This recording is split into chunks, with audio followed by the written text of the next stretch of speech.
Good morning. Happy Sunday, August 23rd. I had a busy day yesterday. Holy crap. I got a lot of stuff accomplished. Everything on my list. Everything. I love days like that. For sure. It's the first time I've had 2 days off in a row in quite a while. So, taking it in. Today I plan on doing nothing. Absolutely nothing other than relaxing, going on a walk, and just preparing for my week ahead. Mentally, physically, emotionally. Meditation, prayer, this is how I operate. Something came to me last night. It came out of nowhere. And it really blew my mind, actually. I thought to myself, I was thinking about the whole Charlie Kirk thing. I think a lot about him, the investigation, just everything. There's just so many different things with his life and my life that are mirroring. It's not even funny. And then that FBI plane that flew around my area the day he passed away, during the time frame of it, it's a little too close for comfort. A little too close for comfort. And then just that day of his passing was crazy.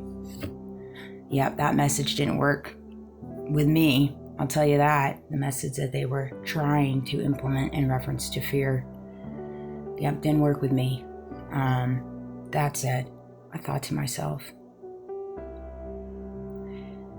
if he was in fear, which he definitely was, you could tell. He was in fear, and he sent out that text message to a group of people. Why wasn't Candace on that? If they were so close, I know that they distanced, but I'm just saying that the closeness, I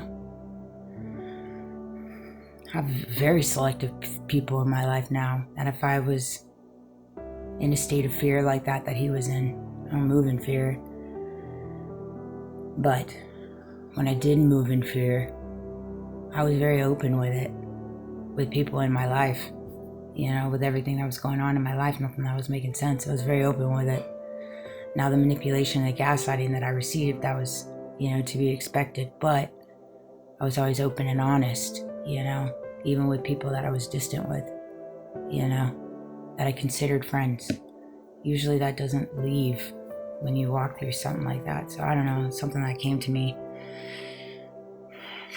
Things I will just never know, and I don't think we're designed to know. But I came across a clipping or a video with Andrew Kovac. He had said something that Charlie had said to him in regards to Candace.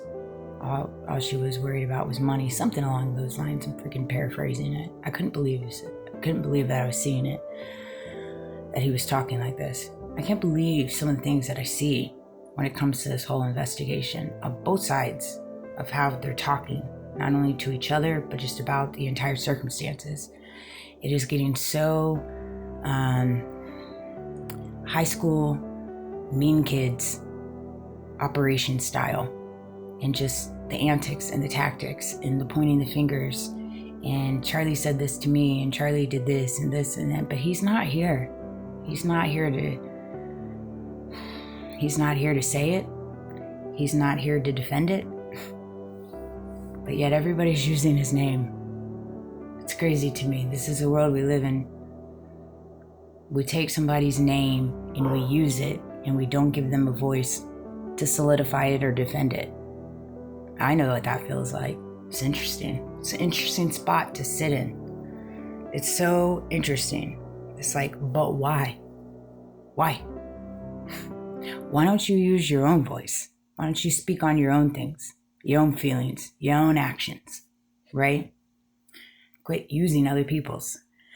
And so that's going to land me on this in reference to trying to persecute me. While doing so, they're persecuting themselves. That happens a lot. So often enough, we get lost and our actions and our decisions and our thought process and our judgmental ways and our ivory towers and our think we have everything right, think our beliefs are what everybody should believe in. And in the midst of all of these different characteristics, all these different thoughts, you're persecuting other people. You're persecuting them, whether that be by judging them, whether that be false accusations, whether that be creating falsified evidence, whether that be creating smear campaigns, humiliation, whether that be creating illusions and tactics, creating heroes and villains, throwing the beanbag back and forth, right? During the process of persecuting people, you are then walking into the realm of persecuting yourself. And people are not seeing that. I think they're starting to feel that. I think they're starting to feel the burn of their actions, because this is what happens. Because of your actions that you take by free will during the road of persecuting other people, in return, the mirror is held up and it ends up persecuting yourself. Why? Because it shows your true colors. It shows what you're truly about. It shows what you're willing to do. It shows what you truly stand on. It shows where your morals and your values are, and your integrity and your dignity. It shows all these things in this process. That's why it's very careful. That's why you need to be very careful when you're out here persecuting other people. You're out here playing a role that you were never designed to play.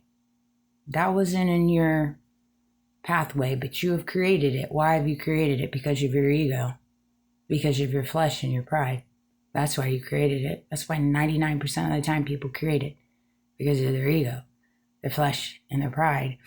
And a lot of it lands on their pride. Why? Because they put themselves in circumstances. They put themselves in a hot seat, and they're in so deep that they now have to go into this world and create all these different manufactured things to avoid the mirror and the reflection being seen back to them. And this is what happens. It happens in the entertainment biz. It happens in the politician's field. It happens in every walk of life. Every walk of life. The mediocre, the most prominent people, Joe Blow and Mary Mo. I mean, it happens to everybody. It happens to everybody. It's not your job to go into this world and persecute others. It's not your job to go into this world and create narrations. It's not your job to piggyback on things for clickbait and money. It's not your job to take something and turn it around and exploit it and monetize it. Especially when it stems from heartache and pain and betrayal and hurt and unjust. I just don't understand. Yeah, it's good to talk about things. It's good to talk about things, obviously. It's good to advocate for things. But the question is, are you really talking about things? Are you really advocating? Are you really sharing the truth? When justice never comes and it turns into a circus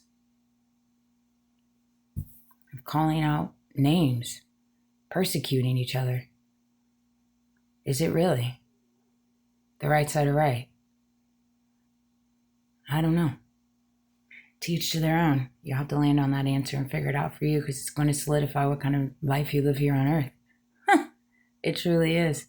If you're going to be truly living with peace within. You know, it's one of those things. I love you guys. I got another video I'm going to make.